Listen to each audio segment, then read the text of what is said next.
જય શ્રી કૃષ્ણ બધા બાળકોને. ઝડપથી બધાને જાણ કરો, જોડાઈ જાય ફટાફટ. વિધિન 1-2 મિનિટમાં આપણે આ ખૂબ જ અગત્યના લેક્ચરની શરૂઆત કરવા જઈ રહ્યા છીએ, માટે ઝડપથી બધા બાળકોને જાણ કરો.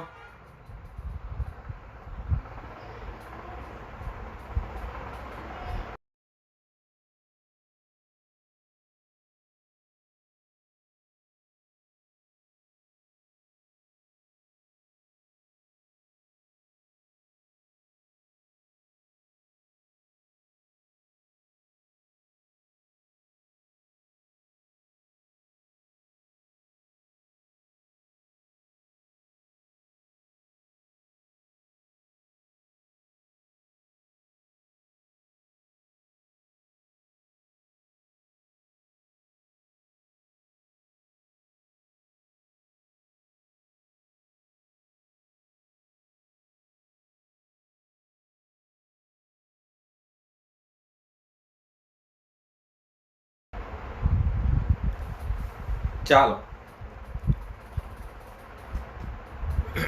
આપણે લેક્ચરની શરૂઆત કરી દઈએ છીએ. કાલે જે હું વાત કરતો હતો એ વાતને ફરી દોહરાવું છું. ઓકે, કાલે જે વાત કરતો એ વાતને હું ફરી દોહરાવું છું. ઇનઓર્ગેનિક કેમિસ્ટ્રીનું સ્ટડી કઈ રીતે થાય, ઇનઓર્ગેનિક કેમિસ્ટ્રીનું સ્ટડી કઈ રીતે કરવાનું હોય. ઇનઓર્ગેનિક સ્ટડીમાં સમૂહના તત્વોના નામ, સમૂહને તત્વોની ઇલેક્ટ્રોનીય રચના, ત્યારબાદ સમૂહનું તત્વનું પ્રાપ્તિ સ્થાન, ત્યારબાદ સમૂહના તત્વોના આવર્તનીય ગુણધર્મો, ત્યારબાદ સમૂહના તત્વના રાસાયણિક ગુણધર્મો અને ત્યારબાદ એના સંયોજન. આ રીતે ઇનઓર્ગેનિક કેમિસ્ટ્રીમાં સ્ટડી કરવાનું હોય છે. તો આપણે આગળના લેક્ચરોમાં એના પ્રાપ્તિ સ્થાન વિશે જોઈ ગયા હતા. તો આવર્તનીય ગુણધર્મો વિશે ખાલી નજર તમને કરાવી દઉં. તો આવર્તનીય ગુણધર્મો વિશે એક નજર તમને કરાવી દઉં તો કે એની સામાન્ય ઓક્સિડેશન સ્ટેટ કઈ થઈ ગ્રુપ 15 ની -3 +3 અને +5, -3 +3 અને +5. નાઇટ્રોજનથી બિસ્મથ તરફ જતા -3 ઓક્સિડેશન સ્ટેટનું વલણ ઘટે છે. શું કામ? -3 ઓક્સિડેશન સ્ટેટનું વલણ ઘટે છે. શું કામ ભાઈ ઘટે છે? એનું વલણ ઘટવાનું કારણ શું છે? એનું વલણ ઘટે છે તો કે ભાઈ એનું વલણ ઘટવાનું કારણ શું? એનું વલણ ઘટે તો એનું વલણ ઘટવાનું કારણ શું? તો જુઓ,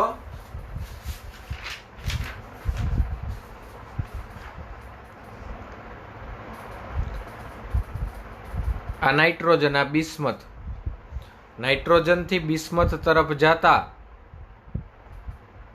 ધાત્વીય ગુણ વધે. તો જેમ ધાત્વીય ગુણ વધે એમ -3 ઓક્સિડેશન સ્ટેટનું વલણ કેવું થાય? -3 ઓક્સિડેશન સ્ટેટનું વલણ કેવું થાય? તો કે એનું વલણ ઘટે. એનું વલણ કેવું થાય છે? ઘટે છે. ત્યારબાદ બિસ્મથનું જોવો, -3 ઓક્સિડેશન અવસ્થા ધરાવતું સંયોજન ભાગ્યે જ જોવા મળે. ત્યારબાદ વાત કરી હતી અગત્યની, વિચાર્યા જેવી હતી. ત્યારબાદ જે વાત કરી તે વિચાર્યા જેવી હતી. નાઇટ્રોજનથી બિસ્મથ તરફ જતા +5 ઓક્સિડેશન અવસ્થાની સ્થિરતા ઘટે માટે બિસ્મથ માટે +5 ઓક્સિડેશન સ્ટેટ માત્ર એક જ સંયોજન છે, એ છે BiF5. આપણી ટેક્સ્ટબુકમાં અહીંયા ભૂલ છે, આપણી ટેક્સ્ટબુકમાં એક નાનકડી ભૂલ છે, ત્યાં BF5 થઈ ગયું છે. આપણી ટેક્સ્ટબુકમાં એક નાનકડી ભૂલ છે, ત્યાં BF5 થઈ ગયું છે. ખરેખર શું આવે છે? ખરેખર શું આવે છે? BIF5. જ્યારે ટેક્સ્ટબુક તમે રીડ કરતા હોય ત્યારે કમ્પેર કરી લેજો, ત્યારે એક વખત કમ્પેર કરી લેજો. ત્યાં આવે છે BIF5. ત્યારબાદ વિચાર્યા જેવું છે હો, ત્યારબાદ વિચાર્યા જેવી વાત આવી છે. શું કહું છું? ત્યારબાદ વિચાર્યા જેવી વાત આવી છે. જો નાઇટ્રોજનના ઓક્સાઇડ અને ઓક્સો એસિડ કમ્પાઉન્ડમાં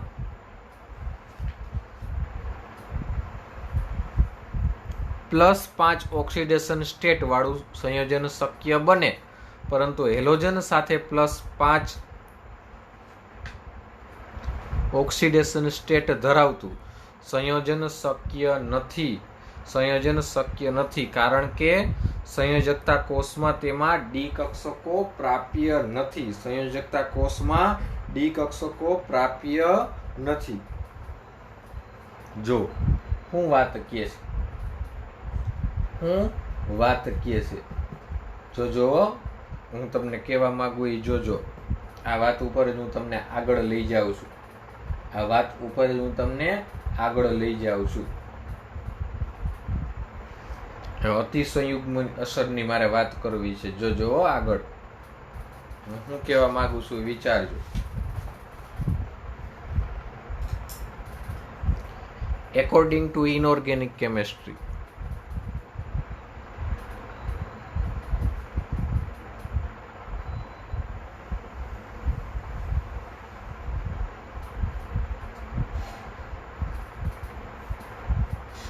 તો કે ભાઈ એસિડ બે પ્રકારના. એકોર્ડિંગ ટુ ઇનઓર્ગેનિક કેમેસ્ટ્રીઓ, એક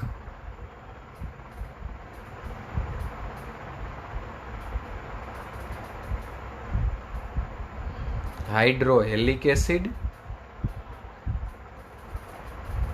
અને બીજા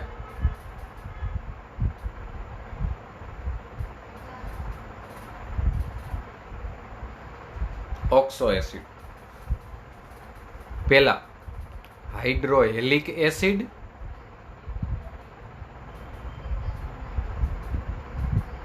અને બીજા ઓક્સો એસિડ. પહેલા હાઇડ્રોહેલિક એસિડ અને બીજા ઓક્સો એસિડ. હાઇડ્રોહેલિક એસિડ એટલે તમે જાણો છો, હાઇડ્રોજન સાથે હેલોજન જોડાયેલો હોય. આને શું કહેવાય? હાઇડ્રોહેલિક એસિડ કહેવાય. આને હાઇડ્રોહેલિક એસિડ કહેવાય. ઓક્સો એસિડ કોને કહેવાય? ઓક્સો એસિડ કોને કહેવાય? તો અધાતુ તત્વો. જોજો, ઓક્સો એસિડ કોને કહેવાય? આની પહેલા મેં વાત કરી દીધી હોય, ફરી પાછી. અધાતુ તત્વો, અધાતુ તત્વો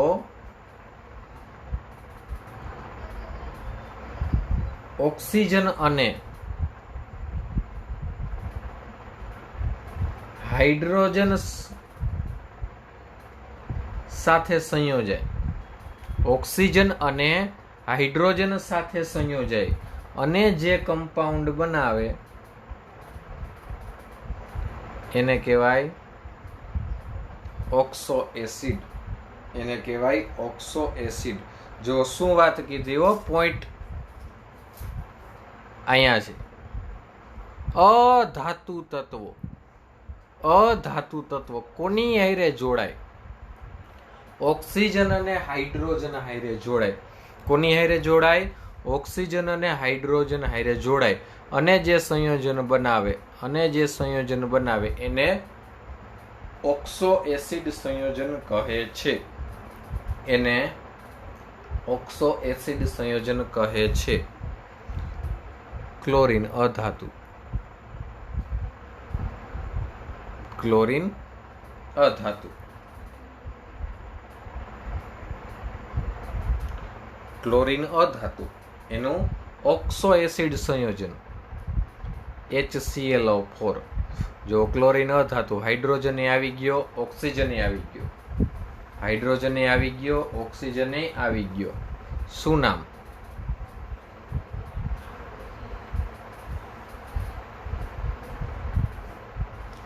પરક્લોરિક એસિડ. શું નામ? પરક્લોરિક એસિડ. તો એ કેવો થયો? Oxo acid. કેવો થયો? Oxo acid. જેડબલઈ નીટમાં પૂછાતા પ્રશ્નો છે એવો. જેડબલઈ નીટમાં પ્રશ્ન પૂછાઈ શકે આવા. નીચેમાંથી આપેલા કયા સંયોજનો ઓક્સો એસિડ છે? અથવા એવું પૂછે નીચેનામાંથી આપેલું 4 ઓપ્શનમાંથી કયું સંયોજન ઓક્સો એસિડ નથી? તો આવા તમને પ્રશ્નો જેડબલઈ નીટમાં પૂછાઈ શકે. આ એના પોઈન્ટ ઓફ એંગલથી આપણે વિચારીએ છીએ. આ એના પોઈન્ટ ઓફ એંગલથી આપણે વિચારીએ છીએ કે ઓક્સો એસિડ કોને કહેવાય? કે ઓક્સો એસિડ કોને કહેવાય? તો કે અધાતુ તત્વ સાથે. હવે પાછું મારે ઈનો તમને કહેવું પડે કે અધાતુ કોને કહેવાય. હો, અધાતુ તત્વો ઓક્સિજન અને હાઇડ્રોજન સાથે સંયોજાય. અધાતુ તત્વો ઓક્સિજન અને હાઇડ્રોજન સાથે સંયોજાય. અધાતુ તત્વ ઓક્સિજન અને હાઇડ્રોજન સાથે સંયોજાય અને જે સંયોજન બનાવે એને ઓક્સો એસિડ સંયોજન કહે છે. ખાસ યાદ રાખવું. ખાસ વારંવાર પૂછાતા પ્રકારના પ્રશ્નો છે આ બધા.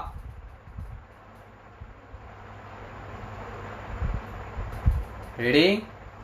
ચાલો હજી ઉદાહરણ આપીએ. ચાલો એના ઉદાહરણ આપીએ. ધારી લ્યો મેં અધાતુ તરીકે કાર્બન લીધો. ધારી લ્યો મેં અધાતુ તરીકે કાર્બન લીધો. તો એમાં ઓક્સિજન અને હાઇડ્રોજન જોડીએ. H2CO3 carbonic acid. H2CO3 carbonic acid. Soda. હો, આપણે જે પીએ ઠંડી ઠંડી સોડા. આપણે જે પીએ ઠંડી ઠંડી સોડા. શું થયું? Carbonic acid. તો અધાતુ તરીકે કાર્બન. તો કે હા. હાઇડ્રોજન હા. ઓક્સિજન હા. તો આને કહેવાય કાર્બનના ઓક્સો એસિડ સંયોજન. આને કહેવાય કાર્બનના ઓક્સો એસિડ સંયોજન. એને કહેવાય કાર્બનના ઓક્સો એસિડ સંયોજન. હાલો, એના પછી ધારો કે હજી ઉદાહરણ લઈએ. ફોસ્ફરસ. જે આ બધું મેં તમને આગળ કહી દીધેલી જ વાત છે. વહી ગયેલી વાર્તાઓ છે. વહી ગયેલી વાર્તાઓ છે. હાલો, ફોસ્ફરસ અધાતુ હાઇડ્રોજન અને ઓક્સિજન જોડીએ તો જે સંયોજન બને એને કેવા કહેવું? ઓક્સો એસિડ સંયોજનો. શું એમાં?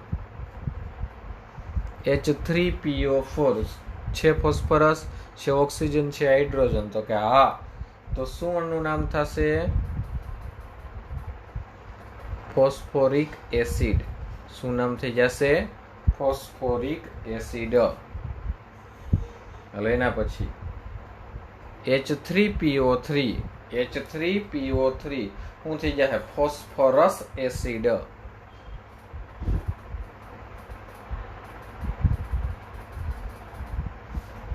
એના પછી H3PO2. એના પછી H3PO2 થઈ જશે હાઇપોફોસ્ફરસ એસિડ.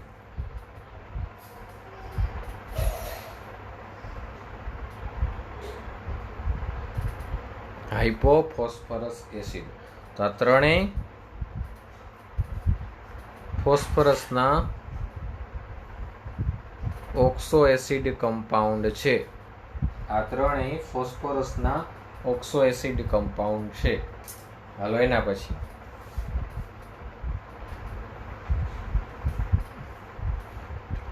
નાઇટ્રોજન. આ ઉદાહરણ લઈ છીએ આપણે ઓક્સો એસિડના.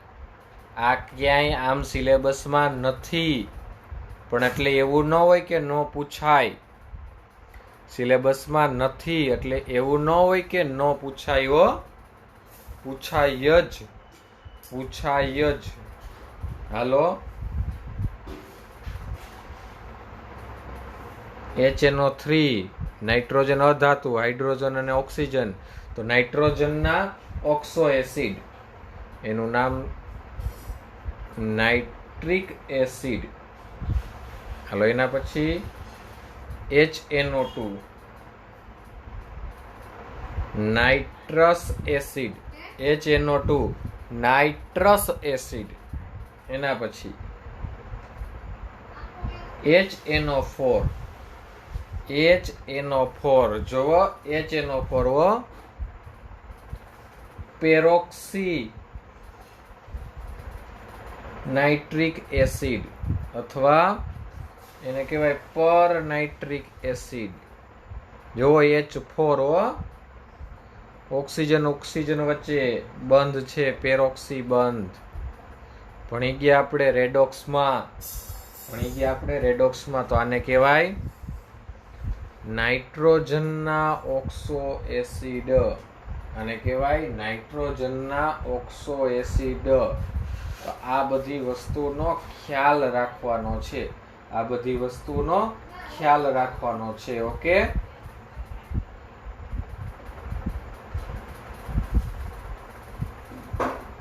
હાલો એના પછી આગળ હજી આ કાલનો જ કાર્યક્રમ હાલે છે હો, નવું હજી આજ કઈ મેં ચાલુ જ નથી કર્યું. આ કાલનો જ કાર્યક્રમ હજી હાલે છે. પાછું આપણે ઘણી બધી વાતો મારે જે કહેવાની બાકી હતી એ કહું છું.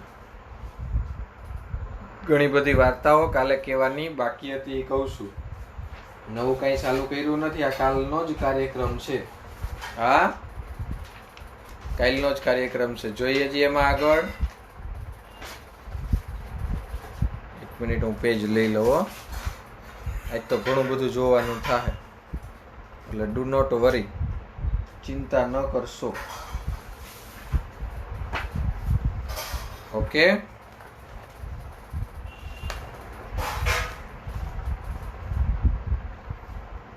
એક જ સેકન્ડ હો, ક્યાંય વયો નથી ગયો, અહીંયા જ છું. ખોટા નબળા વિચાર ન કરતા. સાહેબ તો ગયા હો. ના બાપા, અહીંયા જ છું, ક્યાંય ગયો નથી હો. Do not worry.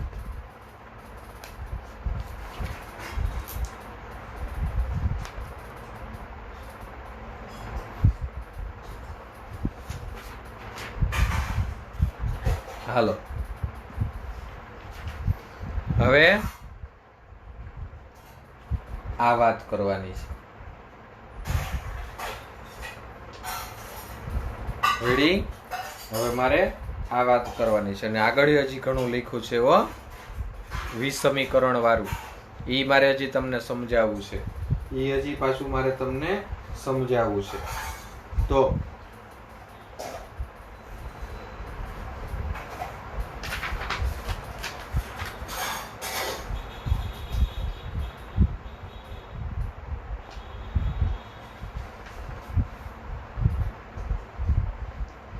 N2O5, તો N2O5 માં નાઇટ્રોજનનો આપણે ઓક્સિડેશન આંક +5 ગણ્યો છે.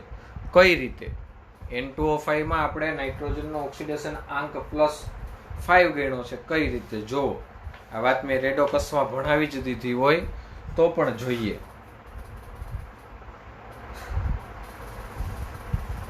જો હું શું કહેવા માંગુ છું હો, આ નાઇટ્રોજન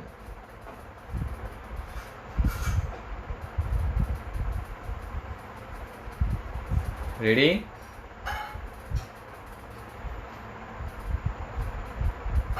સવર્ગ સહસંયોજક બંધ.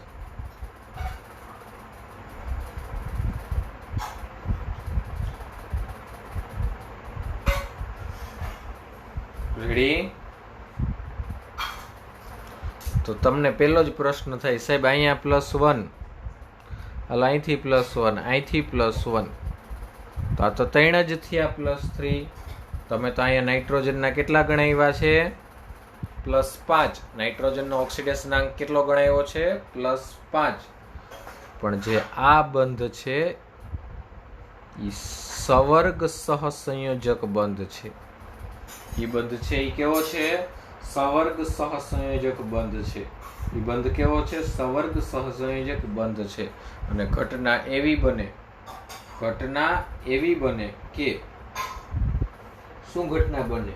તો કે ઓછી વિદ્યુત ઋણતા ને ઇલેક્ટ્રોન દાન આપે તો આપણે રેડોક્સમાં એનો ઓક્સિડેશન આંક ગણતા ન હોય, રેડોક્સમાં આપણે એનો ઓક્સિડેશન આંક ગણતા ન હોય, પણ ઓછી ઋણતાથી વધુ ઋણતા તરફ, ઓછી ઋણતાથી વધુ ઋણતા તરફ આપણે ઇલેક્ટ્રોન આપે, ઓછી ઋણતાથી વધુ ઋણતા તરફ ઇલેક્ટ્રોન આપે તો એની ગણતરી આપણે લેતા હોય છીએ, તો એની ગણતરી લેતા હોય છીએ, માટે આ ગણતરી આપણે લઈ છીએ.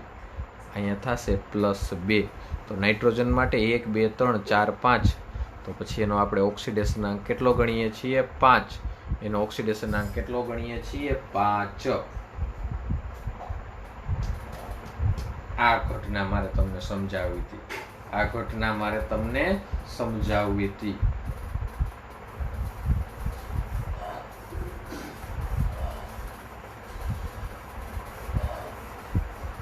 હલો, એના પછી આ વાત મેં કાલે કરી દીધેલી હતી. ફરી પાછો આપણે પ્રકાશ પાડીએ છીએ, ફરી પાછો આપણે પ્રકાશ પાડીએ છીએ. જો શું કીધું? નાઇટ્રોજન 1 થી 4 સુધીની ઓક્સિડેશન સ્ટેટ ધરાવતા સંયોજનનું એસિડિક માધ્યમમાં વિષમીકરણ થાય. હવે આ રેડોક્સનો શબ્દ છે, આ શબ્દ છે રેડોક્સનો. વિષમીકરણ થાય, આ શબ્દ છે રેડોક્સનો. તો વિષમીકરણ એટલે શું? જો હું અહીં લખી દઉં છું. ખરેખર આ બધું મેં ભણાવી દીધેલું છે રેડોક્સ નામના પાઠમાં. તો હું અહીં લખી દઉં છું કે વિષમીકરણ કોને કહેવાય, વિષમીકરણ કોને કહેવાય, હું અહીં તમને લખી દઉં છું. જો જ્યારે કોઈ પણ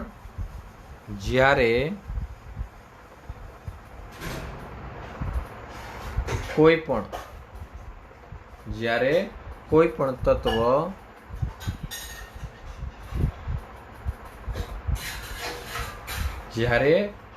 તત્વના ઓક્સિડેશન આંકમાં વધારો કે ઘટાડો એક સાથે થતો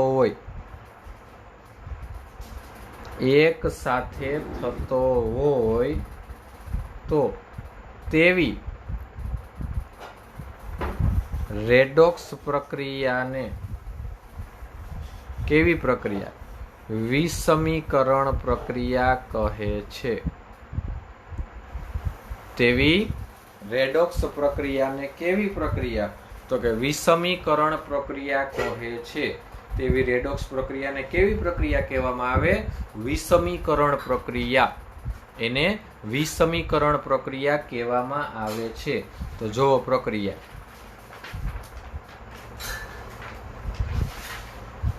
શું છે? +3.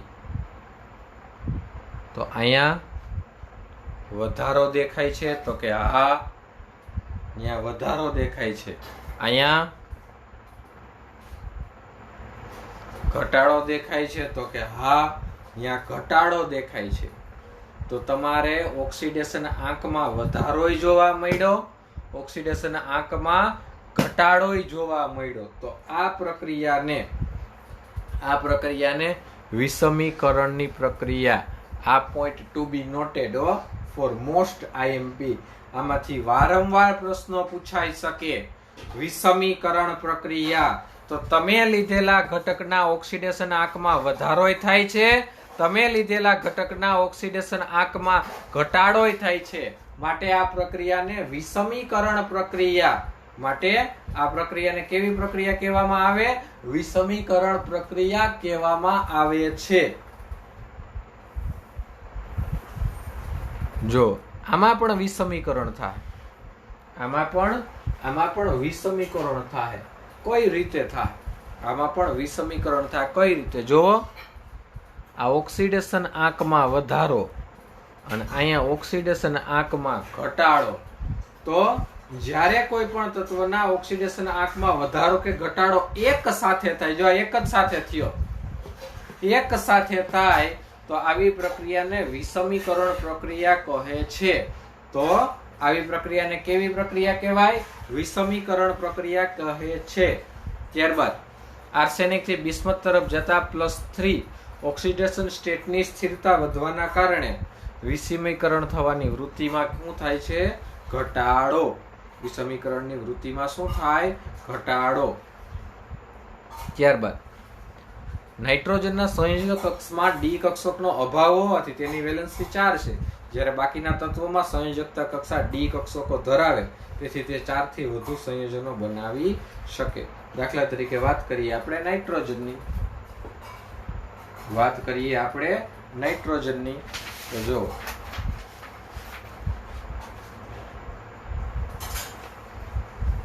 આ બધી વસ્તુઓ તમે ભણીને આવ્યા છો, પણ મારે જરૂરી છે આ પાઠ માટે અને તમારે રિવાઇઝ થઈ જાય, એટલે આ બધી વાત આ પાઠ માટે ખૂબ અગત્યની છે. રેડી? ચાલો હું વાત કરું નાઇટ્રોજનની. નંબર 7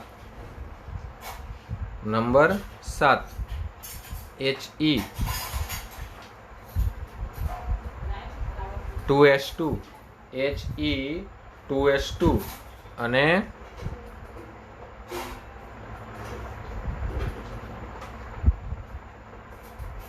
He2S2 અને 2p3 આ નાઇટ્રોજન. ધારી લ્યો કે નાઇટ્રોજનની ઉત્તેજિત અવસ્થા. તો ઉત્તેજિત અવસ્થામાં સંયોજકતા કોષમાં રહેલા ઇલેક્ટ્રોનનું શક્ય હોય તો એ ફેરફાર કરે, નકર ન કરે. શક્ય હોય તો યુગ્મ બને, નકર ન બને. શક્ય હોય તો યુગ્મ બને, નકર ન બને. નકર જૈસે થે જો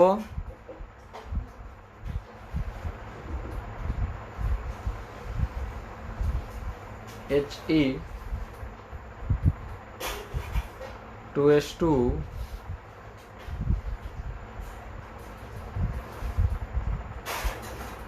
2p3. રેડી? તો નાઇટ્રોજનમાં સંયોજક કોષમાં ડી કક્ષકોનો અભાવ હોવાથી તેની વેલેન્સી કેટલી હોય? 4, જ્યારે બાકીના તત્વોમાં સંયોજક કક્ષામાં ડી કક્ષકો હોય. જોવો, ફોસ્ફરસની જ વાત કરું આપણે. છેટું ક્યાં જવું? Ne3S2 3p3. જ્યારે એ ઉત્તેજિત અવસ્થામાં આવે ત્યારે જો આવી ઘટના બને. 3s1 3p3 3s1 3p3 અને ડી માં એક વહી જાય.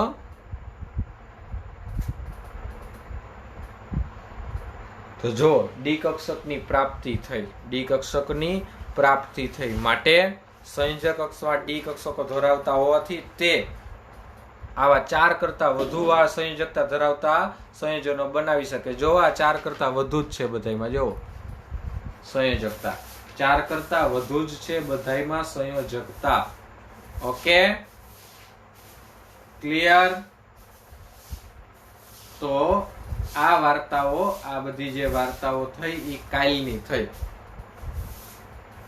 આ જે બધી વાર્તાઓ મેં કરી, કાલની કરી. આ આપણે જે વાત કરી આવર્તનીય ગુણધર્મો વિશેની વાતો કરી. આપણે એની કરી આવર્તનીય ગુણધર્મો. હવે લેક્ચર ચાલુ થાય છે. લ્યો,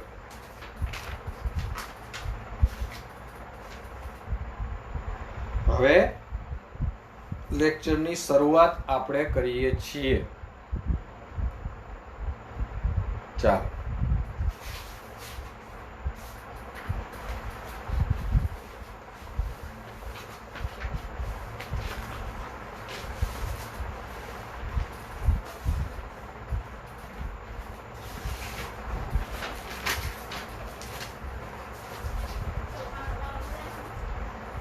રેડી? હાલો, શું પૂરું થયું જોજો. એ ભૂલાઈ જાય નહીં. આપણે જે ક્રમ અનુસાર ભણીએ છીએ એ ભૂલાઈ જાય નહીં. ખાસ યાદ રાખવાનું. એ વસ્તુ ભૂલ થવી જોઈએ નહીં. એ વસ્તુ આપણે ખાસ યાદ રાખવાની છે. એમાં ભૂલ થાય નહીં ચાલે.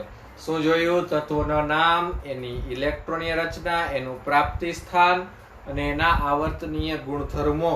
તો હવે બાકી રહ્યું એની કેમિકલ પ્રોપર્ટીઝ. ઓકે, હાલો તો ટાઇટલ આપી દઉં કેમિકલ પ્રોપર્ટીઝ.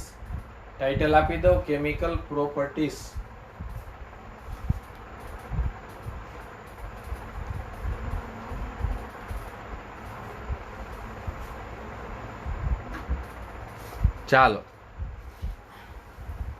કેમિકલ પ્રોપર્ટીઝ, રાસાયણિક ગુણધર્મો.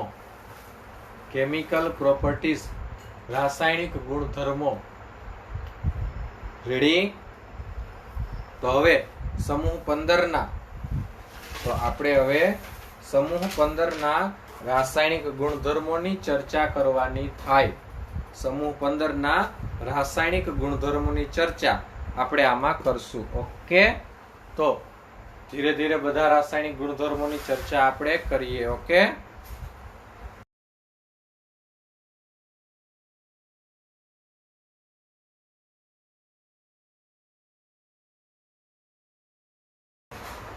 અહીંયા જ જુઓ, ચિંતા ન કરતા. હાલો, પેલો રાસાયણિક ગુણધર્મ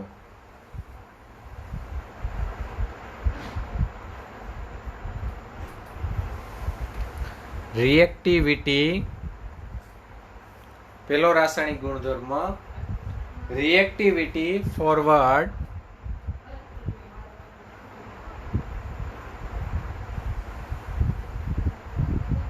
હાઇડ્રોજન. એટલે કે હાઇડ્રોજન પ્રત્યે પ્રતિક્રિયાત્મકતા.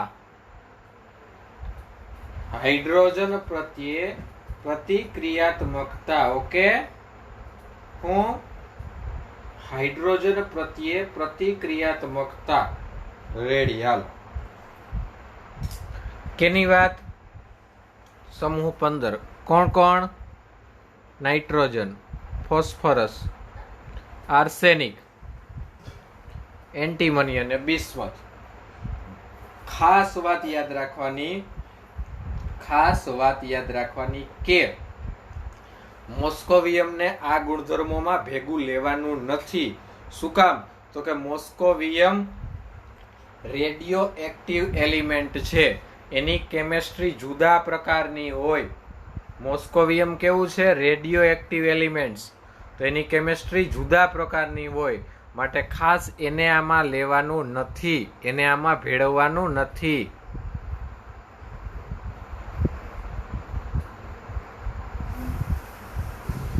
ઓકે, જોઈએ આગળ આમાં. હો,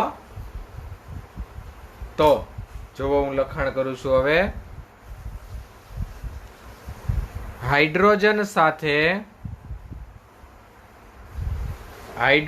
સાથે સંયોજાતા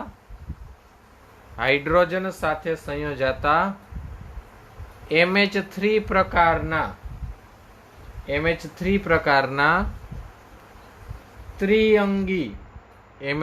પ્રકારના ત્રિઅંગી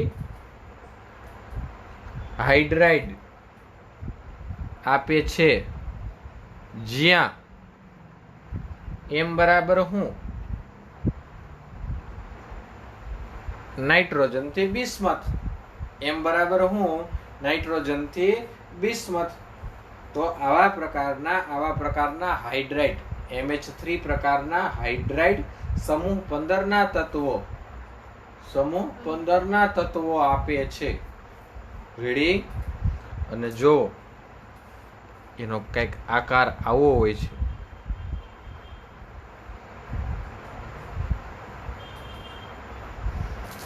એનો કઈક આકાર એવો હોય છે. અહીંયા 3 હાઇડ્રોજન,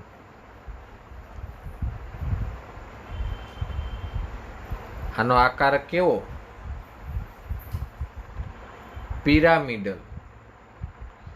અને જો 3 બોન્ડ પેર, બંધકારક,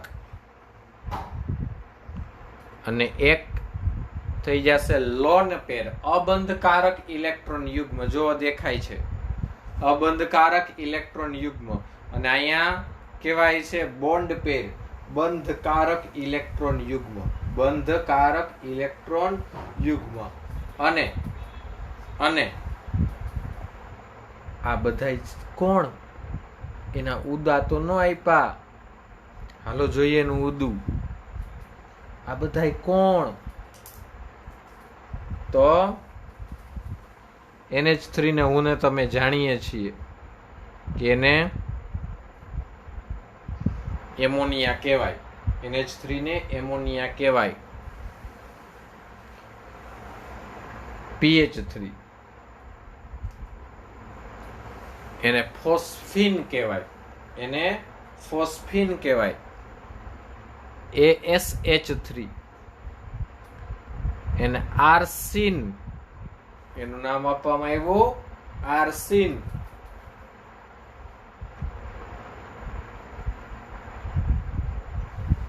SbH3 એને કહેવાય સ્ટીબાઇન.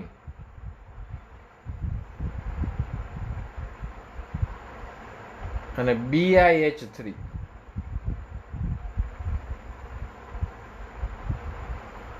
એને કહેવાય બિસ્મુથાઇન, એને કહેવાય બિસ્મુથાઇન. Na3 એટલે અમોનિયા, SH3 એટલે આર્સેનિક, PH3 એટલે ફોસ્ફીન, SbH3 એટલે સ્ટીબિન, BiH3 એટલે બિસ્મુથાઇન, BiH3 એટલે બિસ્મુથાઇન. તો આ એના સંયોજનો થયા કે સમૂહ 15 ના તત્વો સાથે જ્યારે હાઇડ્રાઇડ સંયોજાય ત્યારે આવા પ્રકારના સંયોજનોનું નિર્માણ થાય છે. આવા પ્રકારના સંયોજનોનું નિર્માણ થાય છે. હવે આ સંયોજનોના ગુણધર્મો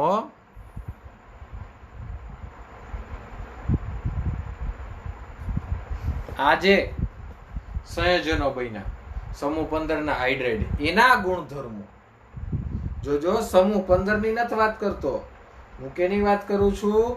તો કે આ જે હાઇડ્રાઇડ બનાવ્યા છે એના ગુણધર્મોની વાત કરું છું.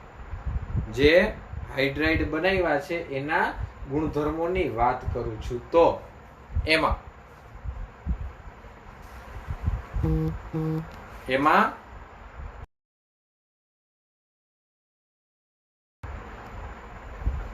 એનો પહેલો ગુણધર્મ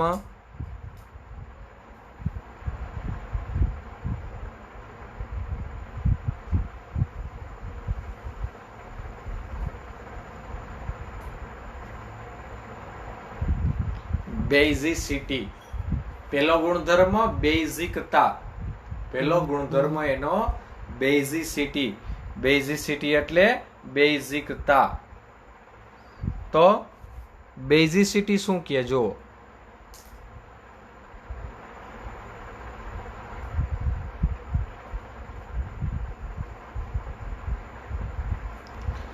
NH3 થી BiH3 તરફ, એમોનિયાથી બિસ્મુથાઇન તરફ, એમોનિયાથી બિસ્મુથાઇન તરફ જતા બેઝિસિટીમાં ઘટાડો થાય. બેઝિસિટીમાં ઘટાડો થાય. શું કામ? જો એનું રીઝન લખ દો ને પછી સમજાવું.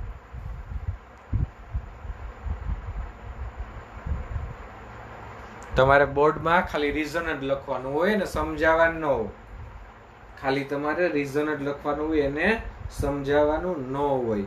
ઓકે, હાલો હું રીઝન લખ દઉં તમને રીઝન લખ દઉં. શું? તો કે શા માટે બેઝિસિટીમાં ઘટાડો થાય છે? શા માટે બેઝિસિટીમાં ઘટાડો આપણને જોવા મળ્યો? તો નાઇટ્રોજનથી બિસ્મથ તરફ જતા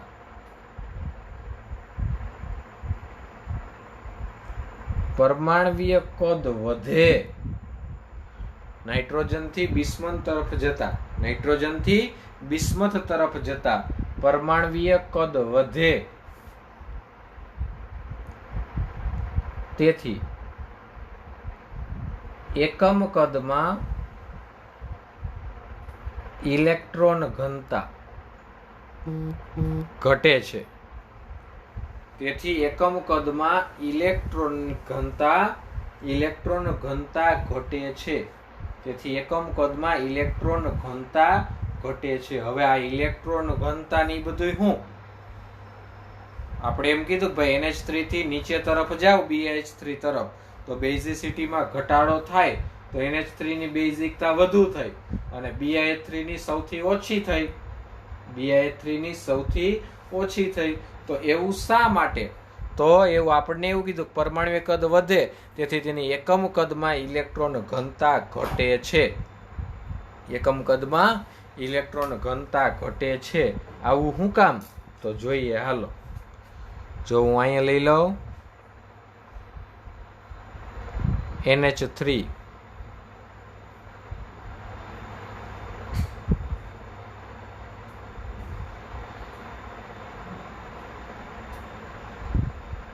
અહીંયા લઈ લો BiH3 અહીં લઈ લીધા મેં NH3 અહીં લઈ લીધા BiH3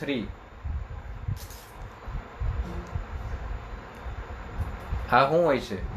લોન પેર. શું હોય છે? Lone pair. હવે મારે આ Y નામના ઘટકને આ લોન પેર આપવી છે. મારે આ Y નામના ઘટકને આ લોન પેર આપવી છે તો શું થશે? એ નાનું કદ ધરાવતો તત્વ છે. કેવો છે? નાનું કદ ધરાવતો તત્વ માટે તેની ઇલેક્ટ્રોન ઘનતા વધુ થાય. તેની ઇલેક્ટ્રોન ઘનતા કેવી થાય? વધુ થાય. કારણ કે અહીંયા જુઓ આ બિસ્મથ તો મોટો છે. આને Y ને આપવાનો હોય તો આને લોન પેર Y ને આપવાની હોય તો શું થાય? તો કે એના એકમ કદમાં રહેલ ઇલેક્ટ્રોનનું પ્રમાણ વધુ થાય. એકમ કદમાં રહેલું ઇલેક્ટ્રોનનું પ્રમાણ એને ઘનતા કહેવાય. ઇલેક્ટ્રોન ઘનતા કોને કહેવાય? કોઈ પૂછે તમને ઇલેક્ટ્રોન ઘનતા કોને કહેવાય તો જો અહીં લખી દઉં છું. એકમ કદમાં રહેલ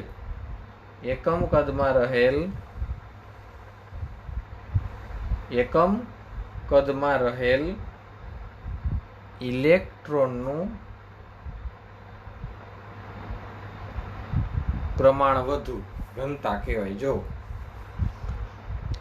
આ નાનું છે તત્વ, આ મોટું છે, આનું પરમાણ્વીય કદ પણ મોટું આવે માટે અહીંયા ઓછી જગ્યામાં વધુ એરેન્જમેન્ટ છે, અહીંયા મોટી જગ્યામાં વધુ એરેન્જમેન્ટ છે. તો આ નાનું કદ ધરાવતો હોવાથી ઇલેક્ટ્રોન ઘનતા વધુ હોય એની સામે પેર શેર કરે. જો માટે આના આધારે જોવો MCQ કેવા પૂછાય એ તમને કહું.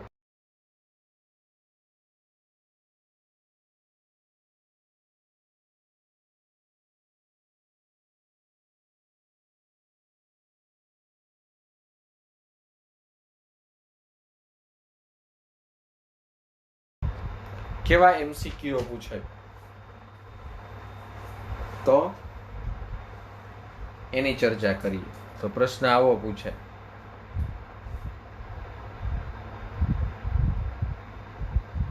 સમૂહ 15 હાઇડ્રાઇડનો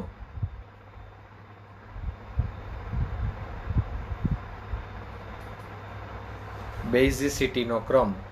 સમૂહ 15 હાઇડ્રાઇડની બેઝિસિટીનો ક્રમ કેવો હોય? તો જો સૌથી વધુ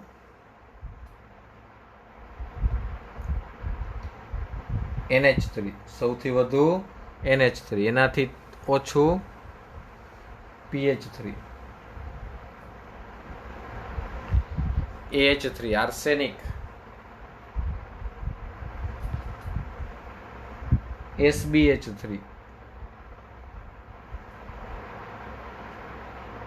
BiH3. તો જો આ કેવા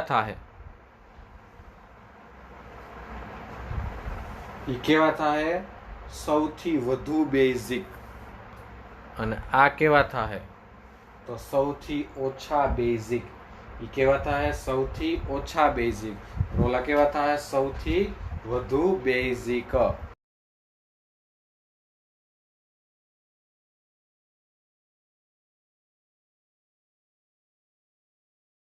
અને બીજું તો સાહેબ બેઝિસિટીમાં ઘટાડો જ ક્યાં જોવા મળે? બેઝિસિટીમાં ઘટાડો જ ક્યાં જોવા મળે? જો હજી એક વાત કહી દઉં,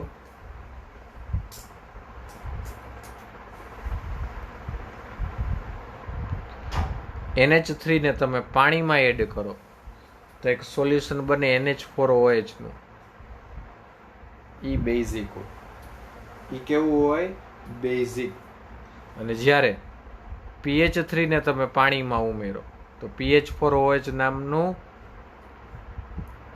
સંયોજન ન હોય. એવું સંયોજન બને નહીં. તો આ સાથે જ ખબર પડી જાય.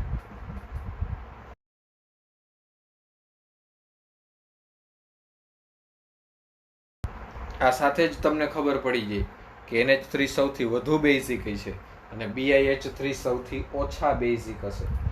શું કામ? એ મેં તમને વાત કરી દીધી. તો સમૂહ 15 ના તત્વોના હાઇડ્રાઇડમાં શું થાય છે? તો કે બેઝિસિટી ઘટતી જાય છે. બેઝિસિટી કેવી થાય છે? ઘટતી માલુમ પડે છે. રેડી?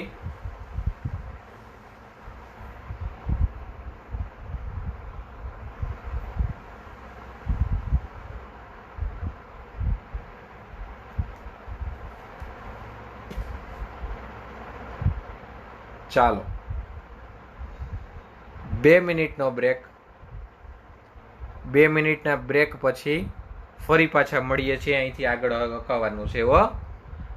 સમૂહ નંબર 15ના હાઇડ્રાઇડના ગુણધર્મો ભણીએ છીએ.